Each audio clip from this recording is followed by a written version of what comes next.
Friends, हमने जो आयुर्वेद को हर घर में पहुंचाने का ठान लिया है। इसी के साथ आज हम एक नए टॉपिक के ऊपर बात करने वाले हैं और आपको एक प्रकृति का अद्भुत खजाना, ये जो वनस्पति है, इसके बारे में हम आपको डिटेल्स में बताने वाले हैं। इसका प्रॉपर्टीज क्या है, इसको साइंटिफिक नेम क्या है, इसको बोली भाषा में क्या क्या कहा जाता है, इसके बारे में हम आपको बताने वाले, और इसका जो मेडिसिनल वैल्यू क्या है इसके बारे में हम बताने वाले।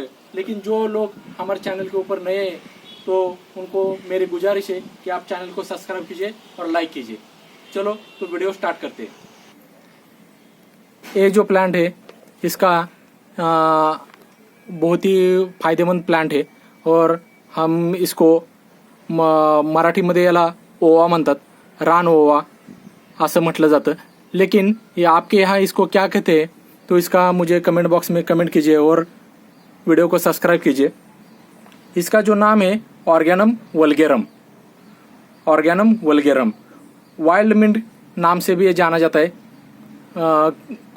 किसी भाग में इसको सेलेरी नाम से भी जाना जाता है। मेक्सिकन मिंट, आप जो ओवा कहते हैं तो इसको ओवा लगता नहीं है, लेकिन इसका जो फ्लेवर है, टेस्ट है, वो ओवा के जैसा ही है। लेकिन बहुत सारे लोग गफलत करते हैं, इसको ही ओवा मानते हैं। लेकिन मेरे आपको गुजारिश है, ये ओवा नहीं है, इसको ओवा लगता नहीं है, लेकिन इसका टेस्ट ओवा जैसे है। अभी हम जो डीमार्ट से ओवा लाते थे तो अभी हम ऐसा नहीं करेंगे। ये जो पत्ते हैं मैं इसको धूप में सुखाऊंगा और इसकी जो हम पुड़ बनाएंगे और इसका हम सलाद में और जो हमारा फूड प्रोसेसिंग मटेरियल है उसमें हम किचन में इसका इस्तेमाल करेंगे।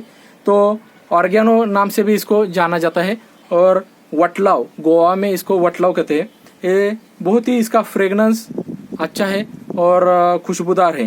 ये संजीवनी बूटी साबित हो गई है और इसमें anti inflammatory, antibiotic, anti cancerous तत्व पाए गए, क्योंकि ये फ्री रेडिकल्स जो शरीर में जमा होने नहीं देता।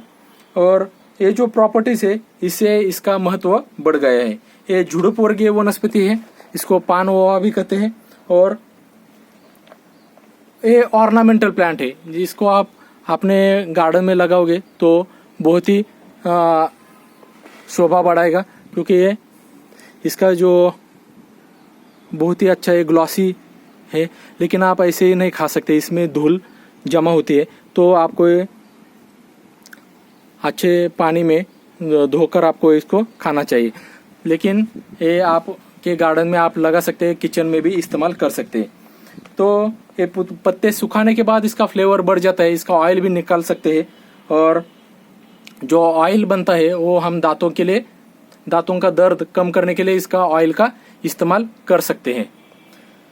तो बहुत ही खुशबूदार वनस्पति है, आप इसको इस्तेमाल कीजिए। इटालियन रेसिपी में इसका बहुत ही इस्तेमाल होता है और जो पिज्ज़ा बर्गर बनाते हैं जो, तो उसमें इसका इस्तेमाल करते हैं।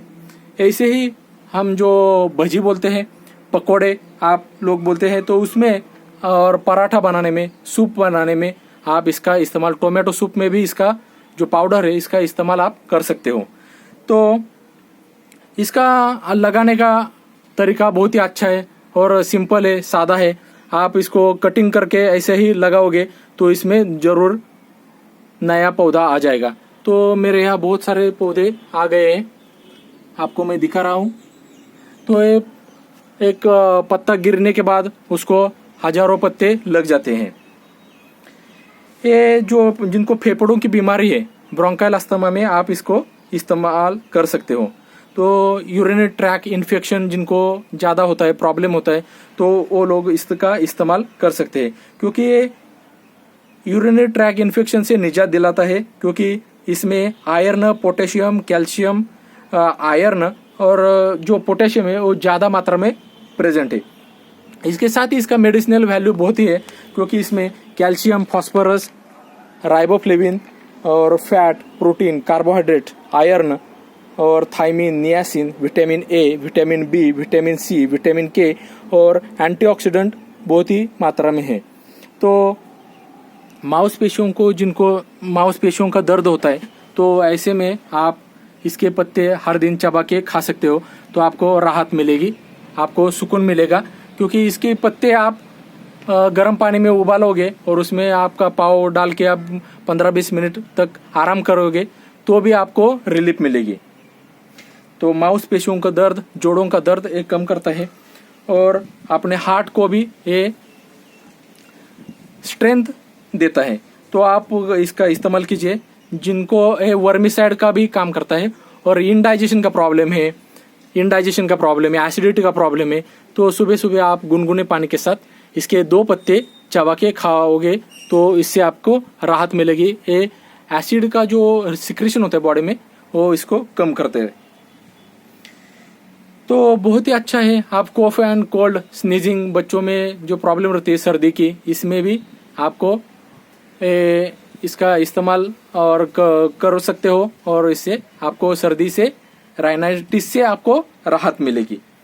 तो जिनको स्टोमॅटायटिस यानी हम मराठीमध्ये आम्ही याला तोंड येणं असं म्हणतो, तो स्टोमॅटायटिस का जिन लोगों को प्रॉब्लम है वो लोग इसका आले जो जिंजर है और इसका ओवा और सेंधव नमक, काला मिर्च और काली मिरी का थोड़ा सा चूर्ण बना के इसके साथ खाएंगे तो मुंह का टेस्ट बढ़ेगा और ये विटामिन से भरपूर है तो आपका मुंह का स्वाद भी बढ़ जाएगा।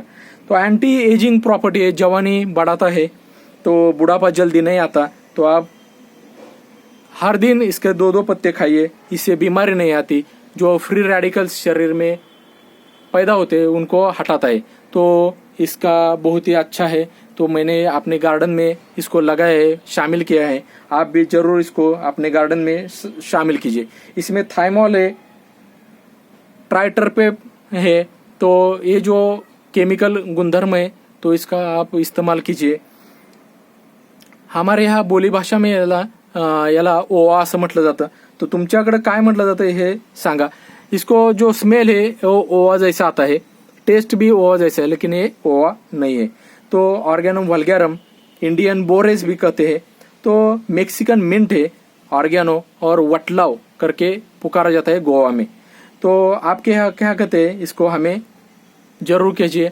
मेरे ख्याल से जो मैंने स्टडी किया है तो इसको साउथ में इसको कर्पूरवल्ली नाम से पुकारा जाता है।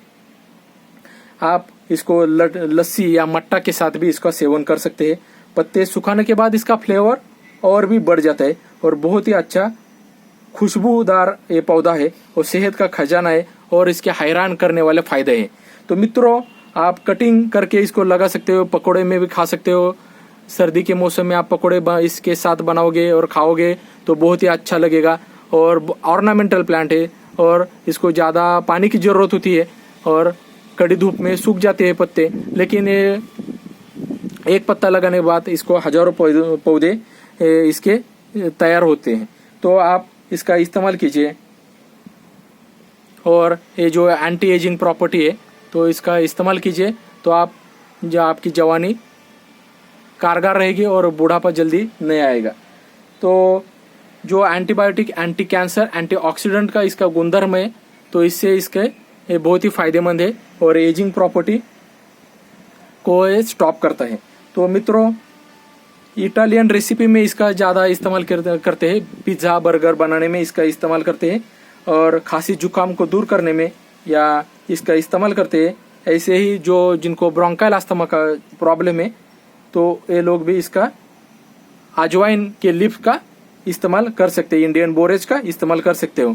अगर हमारी इन्फॉर्मेशन आपको अच्छी लगती है तो हमारे चैनल को सब्सक्राइब कीजिए, लाइक कीजिए और अपने मित्र परिवार के साथ इसको शेयर कीजिए। तो मैं डॉक्टर अजित पाटिल आपसे आज्ञा लेता हूँ और बाय बाय दोस्तों।